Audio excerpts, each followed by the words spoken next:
Buenas noches, chicos. Vamos a repasar las energías de enlaces y espacios eh, interatómicos.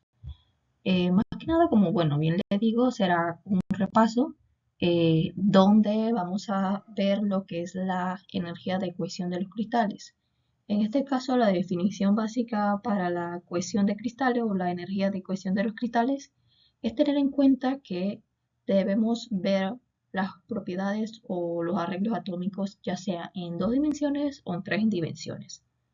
Teniendo en cuenta que más que nada que la materia cristalina existen tres propiedades básicas las cuales tenemos que tenerle principal entendimiento, que viene siendo que las celdas son elementales y son constantes, o sea, repetitivas. Por eso se le llama una red de celdas. También que el motivo es constante, o sea, que tienen las mismas características y que la composición es constante. O sea, es que si yo tengo una cúbica centrada en las caras, va a ser una cúbica centrada en las caras en toda la red, a menos que se le aplique una serie de tratamientos o se altere en la composición, etcétera. Sabemos que esto lo vamos a ver de una manera objetiva con un solo material, a menos que se diga que hay cambio del material, que hay cambio en el arreglo cristalino o que vamos a trabajar una composición. Entonces, hablando o conociendo ya sobre la red, pasamos a lo que son los espacios interatómicos, cómo yo puedo visualizarlos. Entonces, cuando la energía más que nada la definición básica sería que la energía interatómica se presenta en equilibrio en toda la red, o sea, cada retícula cristalina.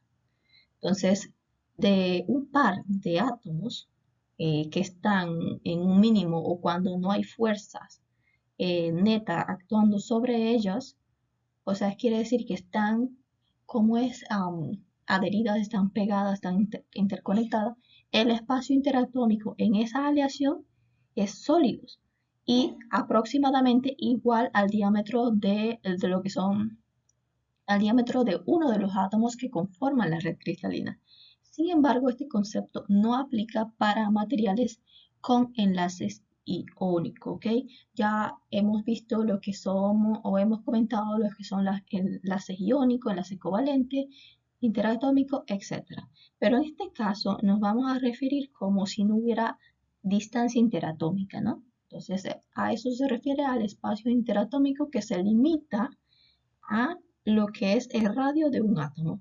Porque sabemos que tenemos que tener en cuenta, más que nada, es que ninguna materia se toca. Entonces, en base a eso es que viene el concepto de espacio interatómico.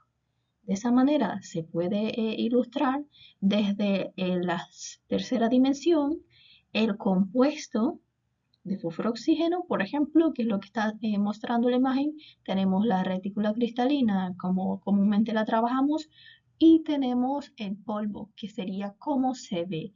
Sería la muestra, si vamos en retroceso, sería si tengo una muestra de combinación de un compuesto de fósforo y oxígeno, tengo en teoría, vamos a decir esto, un polvo, y esto lo meto en lo que es el microscopio y ahí voy diferenciando su estructura o microestructura interna o bien reconocida en lo que es estudios e instituciones que ven este tipo de sistema o ANSI Materials, que es otro programa que podemos visualizarlo. Entonces, teniendo esto en cuenta, pasamos a lo que son la diferencia que hay, ¿no? La comprensión de las propiedades físicas que hay en los espacios interatómicos. Entonces, más que nada se va a basar en lo que es eh, o lo que se manifiesta más que nada a lo largo del material y al tiempo de vida de esto. Entonces, a estos nos enfocaremos directamente a lo que son los conductores, semiconductores y aislantes, donde un parámetro importante en lo que es la teoría de banda en el nivel de Fermi, el máximo de los niveles de energía de electrones disponibles a baja temperatura, ¿verdad? Entonces, la posición del nivel de Fermi con relación a la banda de conducción es un factor fundamental para la determinación de las propiedades eléctricas. Esto más que nada ustedes como electromecánicos tienen conocimiento de ello. Entonces, el principio básico, obviamente, de conductor se o sea, está negativo y no hay una distancia entre ellos. Los semiconductores que tienen la banda de conducción, que tiene una distancia interatómica eh, pequeña, y luego tenemos los aislantes que sus distancia interatómica o su banda de valencia son eh, la banda de valencia y la banda de conducción está moderadamente separadas. Lo de las fuerzas interatómicas están las de Van der Waals, ¿no? Esta más que nada considera los pares de iones con cargas opuestas. O sea, por ejemplo, tenemos el sodio y el cloro que se aproximan entre sí desde una gran distancia con separación A, que es la distancia interatómica que hay entre ellos. Entonces, a medida que los iones se acercan, serán atraídos entre sí por fuerzas coulombianas. Esto significa que el núcleo de un ion atrae la carga de la nube electrónica del otro y viceversa. Cuando los iones se van aproximando poco a poco, las distancias se alargan, ¿no? Entonces sus dos nubes electrónicas se interaccionan entre sí y aparecen fuerzas de repulsión. Entonces, a esas fuerzas atractivas iguales a la fuerza de repulsión, es decir, que se van igualando a medida que va creando la distancia entre ellos. Entonces, es por ello que no habrá fuerza neta entre los iones y estos permanecerán a una distancia de equilibrio, por así decirlo, donde la distancia interiónica va a mantener su fuerza equivalente. Entonces, como muestra la imagen, podemos ver cómo interaccionan la fuerza neta en un par de iones con cargas opuestas que va siendo igual a la suma de las fuerzas atractivas y repulsivas, que es por eso que de acuerdo a la fórmula de la fuerza interatómica tenemos que la fuerza neta interatómica es igual a la fuerza de atracción más la fuerza de repulsión. Entonces, frente a estas fuerzas está la distancia de separación para lo que son pares de iones con cargas opuestas. Por eso que la distancia interiónica, de equilibrio se alcanza cuando la fuerza entre los iones es nula. Antes no. Entonces, podemos ver a continuación, podemos ver que las fuerzas interatómicas son atractivas. Entonces, si tenemos en cuenta que la fuerza atractiva entre el par de iones es la fuerza coulombiana que resulta cuando los iones son considerados como cargas puntuales, vamos a aplicar lo que es la ley de Coulomb con unidades del sistema internacional que puede escribirse de la siguiente manera. Cuando tengo una fuerza atractiva, entonces tengo los números de electrones que yo cedo o aceptados por los átomos durante la formación del ion, tanto para el primero como para el segundo, sobre lo que es la relación del área, que es 4pi a distancia teratómica al cuadrado. Entonces, de ahí tenemos las fuerzas, donde aquí les listo qué significa cada una de ellas, que Z1 y Z2, como ya les dije, el número de electrones cedidos o aceptados por los átomos durante la formación del ion, E, que es la carga del electrón, que es no va a variar para que lo tengan en cuenta. Tenemos la distancia de separación interiónica, tenemos la permitividad en el espacio vacío, que se mantiene, es una constante de 8.85 por 10 a la menos 12, ¿no? C al cuadrado sobre N por M al cuadrado. Entonces, las fuerzas de repulsión entre un par de iones resulta de forma experimental. ¿Por qué experimental? Porque cada combinación, cada composición es diferente.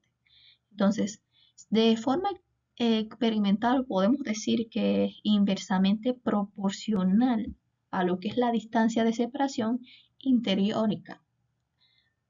Y puede describirse por la ecuación de repulsividad, que viene siendo al contrario de la atractividad, donde n por b, o sea, el negativo, una ecuación negativa porque es de negatividad, n por b entre a la n más 1, donde a es la distancia de separación interónica y b y n son constantes. Entonces, esas constantes las podemos visualizar en lo que son los valores de cada uno de los átomos, o sea, el número de átomos, ¿no? Por la distancia entre ellos y la separación interiónica. Entonces, a base de eso es que podemos ir calculando la fuerza de repulsividad que tienen cada uno de los materiales o composiciones.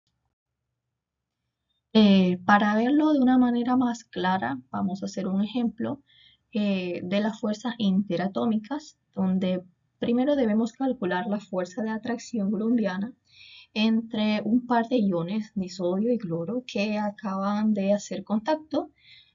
Vamos a considerar los radios del ion de sodio a 0.095 nanómetros y el ion de cloro es a 0,181 nanómetros. Entonces, si la fuerza atractiva entre los iones de cloro y sodio pueden calcularse si se sustituyen los valores apropiados en la ecuación de Coulomb. Entonces, ya tenemos las ecuaciones de Coulomb, que eran la fuerza de repulsividad y la fuerza de atractividad. Entonces, nos están pidiendo que es la fuerza de atracción. Si es la fuerza de atracción, ya yo tengo mis valores, que sería Z, que es el número que hay del sodio, que viene siendo mi material número 1, y mi material número 2 viene siendo el cloro, donde la separación de número de electrones ya también nos los proporcionaron. Recuerden que esta de arriba, la E es constante y la E sub 0, que también es constante. Tenemos que tener en cuenta que allí un poco lo que va cambiando es la distancia interatómica, que viene siendo la suma de los radios de los iones. Entonces, si ya tenemos esto claro, podemos reemplazar y como vemos, tenemos la fuerza de atractividad positiva siempre. No puede dar negativo, aunque su fórmula esté un negativo, porque se supone que son atracción, tiene que ser positiva. Entonces, de esa manera podemos calcular la distancia entre ellos. Acá hay otro ejemplo que ustedes pueden practicar, pero como estamos un poco de repaso, esto lo ven más a profundidad en lo que es la teoría. Si pasamos a lo que es la energía de enlace, de casualidad el profesor le pregunta, y la energía de enlace viene siendo igual a la distancia que hay de separación entre ellos, y B y N son las constantes, ¿no? Entonces, lo mismo. Siempre teniendo en cuenta que de acuerdo a la gráfica, la fuerza de repulsión van a estar siempre descendiendo, más la fuerza de atracción siempre van a estar en aumento. Entonces, vamos a tener un mínimo y un máximo dependiendo del tamaño de los átomos y así su distancia interatómica. Si es un solo material, es mucho más sencillo porque se supone que la distancia entre ellos es el radio del material, del átomo, del material que estemos estudiando, más si no cambia, como se puede ver en la imagen. Entonces, acá les dejo otro ejemplo para calcular la energía potencial neta por un par iónico, que es solamente reemplazarlo ¿no? Porque la N y la B siempre son constantes, ¿no? Porque sabemos, en este caso, por ejemplo, para este enlace nos piden calcular la energía potencial de un par iónico sencillo aplicando la ecuación que ya nos dio y utilizando para la B una fuerza repulsiva. Bueno, aquí es un poco diferente porque es la potencia, la fuerza que hay de repulsión o la potencia que hay, que no es la fuerza de repulsión, sino la potencia neta que hay entre ellos. Y de esa manera se van reemplazando y obtenemos nuestra respuesta de energía potencial neta. Se da en joules y sí, siempre debe dar negativo, porque es la energía de separación, por así decirlo. Como hay de atracción y repulsión, positivo, negativo, negativos. Entonces, de esa manera podemos calcularlo. Eh, para los otros parámetros de conceptos claves de los materiales que pueden deducir a partir de la interacción atómica es acerca de las energías mínimas de enlaces o, en otras palabras, la energía que forman o rompen enlaces. En consecuencia, los materiales que tienen una energía de enlace también tienen una gran resistencia, por así decirlo, y una temperatura de fusión alta tal como se dan en el caso de los de titanio, por ejemplo, el acero, el diamante, pero en los metales tienen energías de enlaces más bajos debido a la electronegatividad que hay en sus átomos, porque son muy similares. Entonces, eso es importante tenerlo en cuenta para poder interpretar las gráficas, ¿no? En las secciones de repulsión y atracción, teniendo en cuenta en qué los enlaces, si son metales o si son, eh, por así decirlo, individuales. Luego tenemos las propiedades y las fuerzas de distancia o la gráfica de fuerza distancias y la energía distancia, ¿no? Fuerza distancia, energía distancia.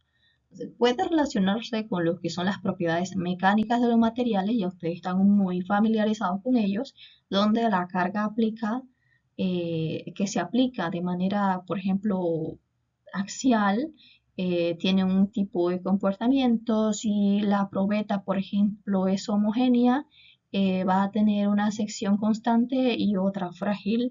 Si el esfuerzo no sobrepasa el límite de proporcionalidad, ¿dónde va a quedar? Entonces, la dilatación y los coeficientes térmicos, todo esto se interpreta en lo que son las ecuaciones de los coeficientes de ecuación térmicos. Pero para el diagrama que se ilustra, perdón, es esfuerzo de formación unitaria con una prueba de tensión. Entonces, eh, si tenemos la famosa gráfica de módulo de Young, podemos determinar qué tipo de material estemos trabajando, ¿no? Entonces sabemos que en esta zona de aquí se trabaja la zona elástica. Si en este punto de aquí es el punto de inflexión o el punto de límite de fluencia. Entonces, si cuando él se tiene una resistividad a la deformación y tiene un límite donde puede, como le digo, puede volver a ser el mismo. Después que llega al punto B, que está como la denominada sección de zona plástica o perfecta afluencia, que es esta parte de aquí solamente esto de aquí. Y luego está el punto de excedencia. Entonces, del punto B en adelante hay un punto de excedencia, o sea, quiere decir que ya el material no va a volver a ser lo que fue. Esta curva de acá nos dice mucho sobre qué tipo de material yo estoy trabajando, porque puede decir, este tipo de material es como el común donde es trabajable, es dúctil, tiene un nivel de resistividad manejable. Luego tenemos los, los materiales como el hidrocarbono, el aluminio, que es así muy sedente, o sea, su zona de deformación es muy temprana. Y luego tenemos las aleaciones de aceros, que en los diagramas de fase vamos a ampliar esa parte, que están más pegados a las zonas de esfuerzo, o sea que su esfuerzo para que sean deformados es mucho mayor.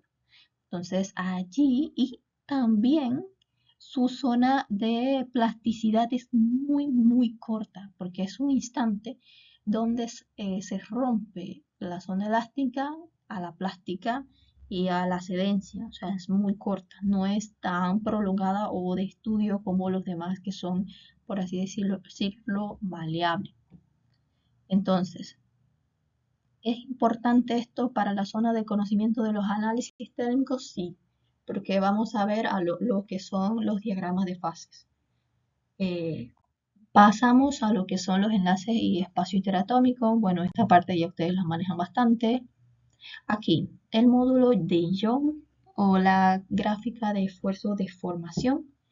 El módulo de Young es el que trabajamos debajo de la zona elástica del material. X material, cualquier material. Entonces, dependiendo de a dónde yo le aplique la fórmula del módulo de Young, debajo de la recta de elasticidad de un material, yo puedo obtener cuál es el esfuerzo por cada punto trabajado o seleccionado. Entonces, de allí yo puedo interpretar lo que son los esfuerzos por tensiones. Sabemos que los esfuerzos de la gráfica de esfuerzo de formación se aplica tanto para tensión como para torsión, como para flexión, tanto para compresión. Solamente se van cambiando o intercalando lo que son los esfuerzos aplicados y también las deformaciones aplicadas. Claro, depende del material que yo esté trabajando. En este caso estamos ejemplificando lo que son de tensión, para tensión. Pero esta gráfica, como ustedes bien recuerdan, de mecánica de materiales, está para todos los esfuerzos mencionados anteriormente. Es importante, recuerdan las fórmulas de expansión térmica que les mostré anteriormente, a 2 láminas atrás. Tenemos que la relación de la diferencia de la longitud aplicada a una diferencia de temperatura multiplicada por la longitud inicial multiplicada podemos ver lo siguiente. Entonces podemos, para que sea más claro, vamos a ver el ejemplo de una viga. Si tenemos una viga de acero utilizada en un puente, que tiene como una longitud de 10 metros, vamos como es, a ejemplificar que esta viga tiene una longitud de 30, pero como está en un puente, tiene que tener un ángulo. Nuestro ángulo viene siendo de 30 grados. Entonces, si tenemos tenemos 2 puntos a trabajar, teniendo en cuenta la longitud y la temperatura. El primer punto a trabajar es que en un día de invierno la temperatura cambia a menos 20 grados Celsius. ¿Cuál será el cambio de longitud de la viga en milímetros? Ok, sabemos que los materiales tienen coeficiente de expansión térmica, ¿verdad? Entonces, el coeficiente de expansión térmica, de acuerdo a la temperatura, se expande o se contrae. Entonces, el segundo punto, tenemos que si el módulo de elasticidad del acero es de 200 por 10⁹ nanómetros cuadrados, entre metros cuadrados, perdón, ¿cuál será el nivel de esfuerzo generado en la viga de acero si no se permite que se contraiga? Entonces, tome en cuenta que el coeficiente de ecuación térmica del acero empleado en este caso es de 13 por 10 a la menos 6 eh, Celsius. Entonces, para el coeficiente de expansión, sabiendo que la temperatura bajó a menos 20 grados, vamos a tener en cuenta que el coeficiente de expansión, en este caso del acero, es de 13 por 10 a la menos 6, ¿no? Entonces, tenemos que la longitud inicial es de 10 metros. La diferencia de longitud no la tenemos, que es lo que estamos buscando, porque vamos a ver el cambio de longitud. Y tenemos que el cambio de temperatura viene siendo de 30, que tiene su inicial, a menos 20. Sabemos que el cambio de temperatura es la temperatura inicial menos la final. Entonces, de allí tenemos el cambio de longitud que viene siendo de 6.5 milímetros, de 10 metros. Eso quiere decir que cuando baja la temperatura, el acero se contrae. Se contrae 6,5 milímetros. Entonces, eso nos da luces de cómo se comportan los materiales. Por consiguiente, nos dice cómo su estructura interna se va a comportar. Va a disminuir su espacio. Para el segundo punto que nos pidieron, ¿cuál era la elasticidad que tiene él, no? Entonces, el módulo de elasticidad se define por la E, el módulo de elasticidad, que es igual al esfuerzo entre la deformación. ¿Cuál es la fórmula de esfuerzo? Para en este caso vamos a asumir que es una viga. Bueno, se nos dijo que era una viga. F por A, o sea, la fuerza por el área. Y la deformación es el cambio de longitud entre la longitud inicial. Entonces, sabemos que el esfuerzo, la elasticidad, el módulo de elasticidad del acero es de 200 por 10 a la 9 porque no los dieron. Esto es constante.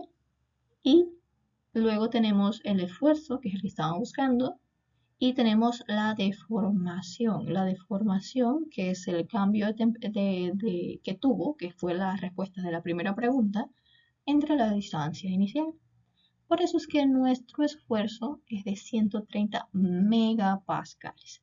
Entonces, de esa manera podemos definirlo.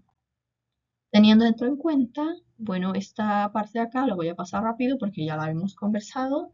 Es importante que tengan lo que es las fórmulas porque van a estar realizándolas para cada uno. O sea, ya lo realizaron, me parece, para el taller anterior calculando lo que es la estructura de cada uno de los materiales que escogieron, del volumen de la celda, los números de átomos por celda de su estructura, el factor de empaquetamiento de su estructura, así como el volumen ocupado por la celda, los números de coordinación, el volumen de la celda, etc. De esta manera podemos pasar a lo que son, bueno, la parte de posiciones atómicas, y posiciones y direcciones y planos. ¿Por qué? Porque esta parte podemos, bueno, esta es la que estaban calculando para esta clase, donde se les da un ejemplo, o sea, de una arista del cubo, y ustedes van a calcular las diagonales de las caras. O sea, ¿qué es así decirlo? Bueno, si estamos hablando de las posiciones atómicas, es donde separan cada uno de los átomos. Entonces, si estamos hablando de las direcciones de los planos, estamos hablando de vectores, como lo vean en estática, recuerdan. Si estamos hablando de planos, es como si trazáramos, es como si cortáramos un pastel. Entonces, lo que cortamos de esa dirección es que vamos a calcular. Entonces, por ejemplo, aquí tenemos un pequeño ejemplo donde podemos ver direcciones. Direcciones, vectores, que son las flechitas, si no recuerdan lo que es vector. En este caso vamos a ver que las propiedades de los materiales dependen de la dirección en la que se miden, ¿no? y de esa manera se deforman en direcciones en las que los átomos están en contacto más estrecho. Eso es lo que dice el enunciado. Entonces, ¿cómo podemos interpretar las direcciones individuales? Vamos a obtener que nuestra X viene siendo nuestra U, nuestra Y viene siendo nuestra V y nuestra Z viene siendo W. O sea, los mismos índices. Puedo yo usarles X, Y o Z o U, V, W en sus siglas en inglés. Luego tenemos las direcciones equivalentes de la red, que viene siendo nuestra U, V, W. Miren, direcciones, ¿cómo se representa? Cuando los espacios a lo largo de cada una de esas direcciones son los mismos. Entonces, si vamos a poner, por ejemplo, la arista 1, que tenemos una X, una Y y una Z. Tenemos 1, 0, 0, o sea, que tenemos la dirección en 1 en X, 0 en Y y 0 en Z. Eso quiere decir que solamente tuvo crecimiento en X. Pero si yo le cambio el valor a un punto medio, ¿cuál sería? Esas son las preguntas que nos podemos hacer dependiendo. Entonces, ¿qué pasaría si tiene un signo negativo? Sí puede tener una dirección en signo negativo si sale de lo que es nuestra red de estudio. Por eso ustedes están viendo un plano por ejemplo, en X, Y y Z. Entonces, todo lo que esté dentro de este plano es positivo. Pero si mi X es negativa y va para allá, por ejemplo, para atrás, recuerden, este es mi X, va para allá, mi X es negativa. Si mi Y, que es esta de aquí, va para acá, es negativa. Y si mi Z, en vez de ir para arriba, va para abajo, es negativa. Entonces, en base a eso es que podemos entonces estudiar nuestra serie de red. Entonces, aquí tenemos unos ejemplos donde vemos la lista del cubo de 1, 0, 0. 1, 0, 0, si lo vemos a grosso modo, viene siendo 1 que llega hasta aquí, porque vamos a ponerle la distancia, que mi distancia entre cada uno de los átomos es 1. Entonces, si es así, yo voy del punto 1, del punto 0, perdón, que es la base del plano, hacia mi X, eso es 1. Y no me muevo de mi posición en X ni en Y, ni en Z ni en Y. Pero que resulta que, como pueden ver, yo no estoy llegando al final de mi X. Yo me estoy quedando a la mitad, que es por lo que se puede visualizar. Eso quiere decir que mi plano no es a 1 en X, está a un medio en X. Pero como bien profesora de Duria les había comentado, no podemos tener medios, fracciones. Podemos tener infinitos, pero no podemos tener fracciones. Entonces, por ello, yo tengo que convertir ese un medio en 1. ¿Cómo lo hacemos? Tenemos que multiplicarlo por su valor para convertirlo en fracción. En este caso lo vamos a multiplicar por 2. Se simplifican los dos, queda 1. Obviamente si multiplicamos 2 por 0, nos va a dar 0 y 0. Pero esto no siempre es tan fácil.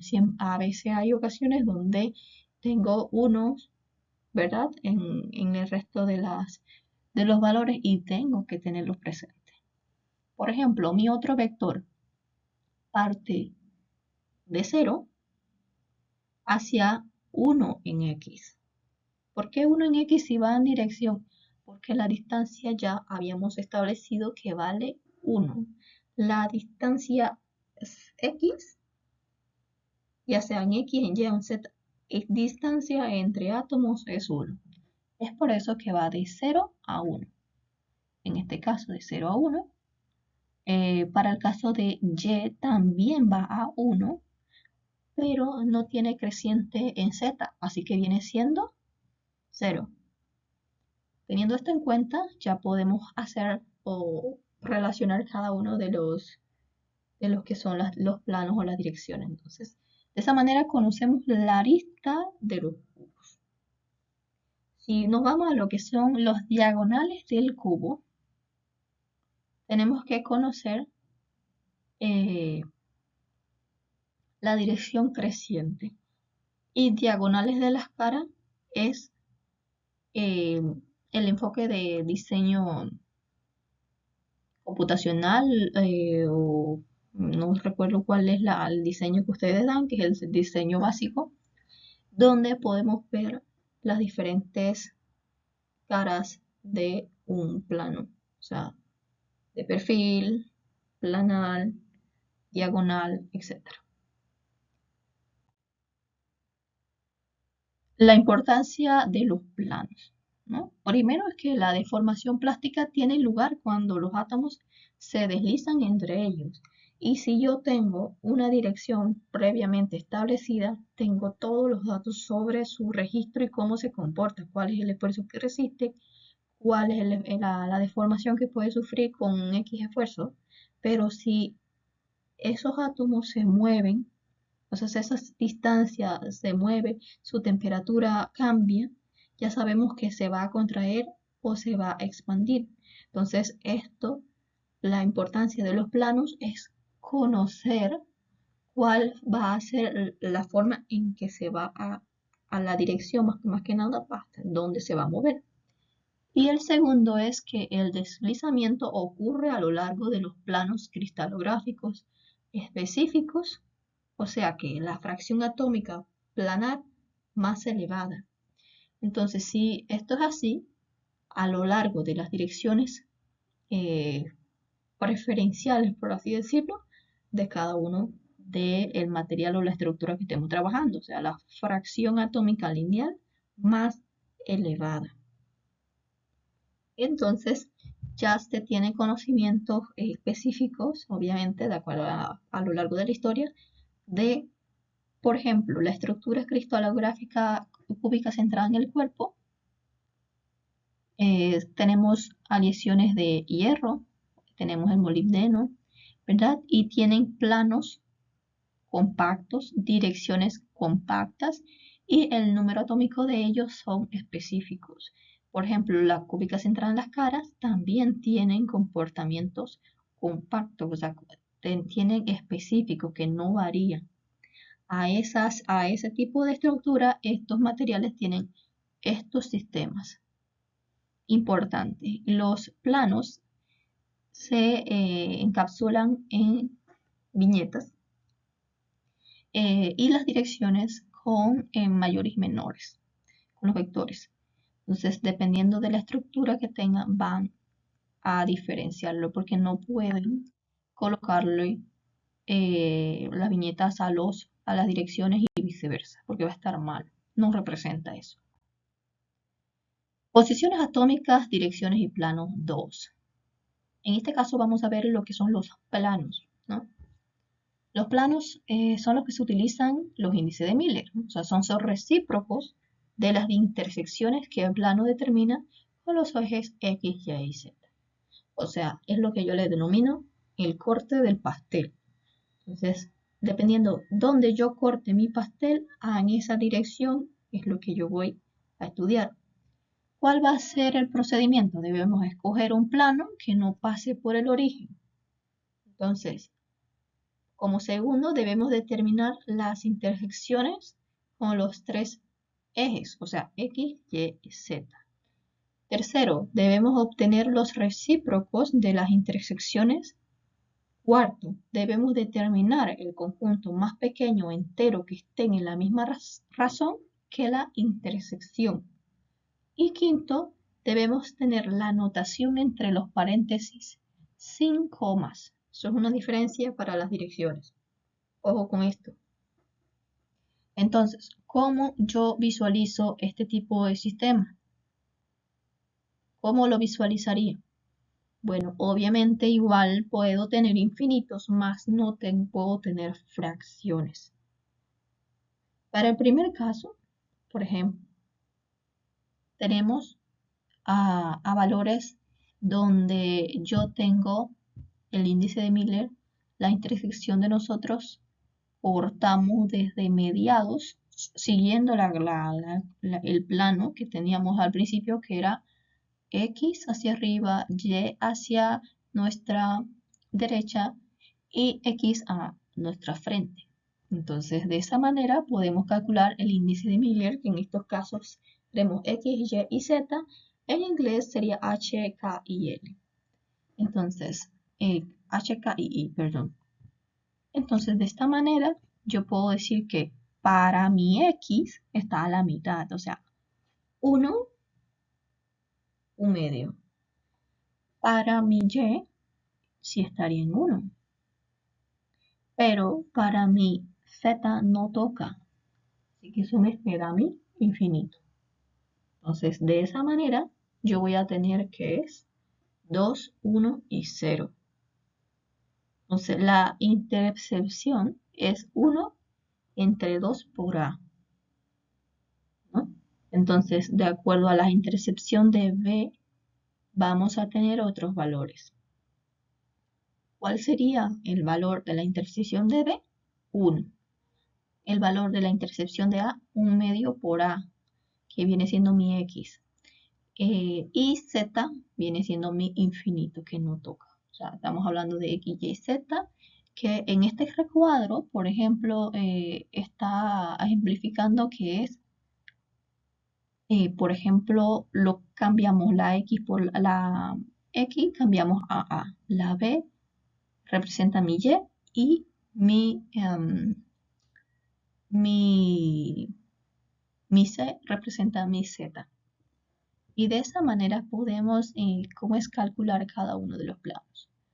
¿Ok? Por ejemplo, si yo tengo este corte de aquí, dice que mi respuesta es 0, 1, 0.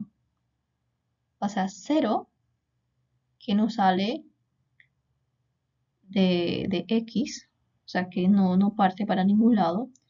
1 en Y, quiere decir que si recorre una distancia en Y. Y tengo que 0 en Z, que también poco tengo. Entonces, si nos vamos a A, B y C, vemos que este corte de aquí es el mismo que el corte de acá.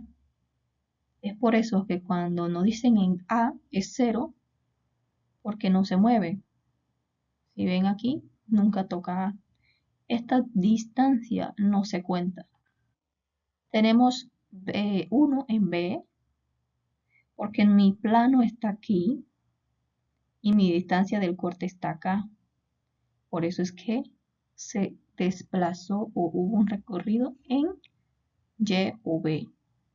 Y para Z no hay crecimiento. Entonces, de esa manera es que podemos calcular nuestros valores y así sucesivamente. Luego puedo yo colocarle, por ejemplo, dentro de la práctica va a estar que yo les doy estos valores y ustedes me van a hacer estos recuadros. O yo les doy los recuadros y ustedes me dan estos valores, que hay que tener en cuenta. Las propiedades de transporte. Bueno, esta parte más con el profesor. Mi factor empaquetamiento, bueno, esto ya lo vieron. Entropía, la densidad atómica lineal. Esto ya se les proporcionó, la densidad volumétrica, todo esto ya se proporcionó.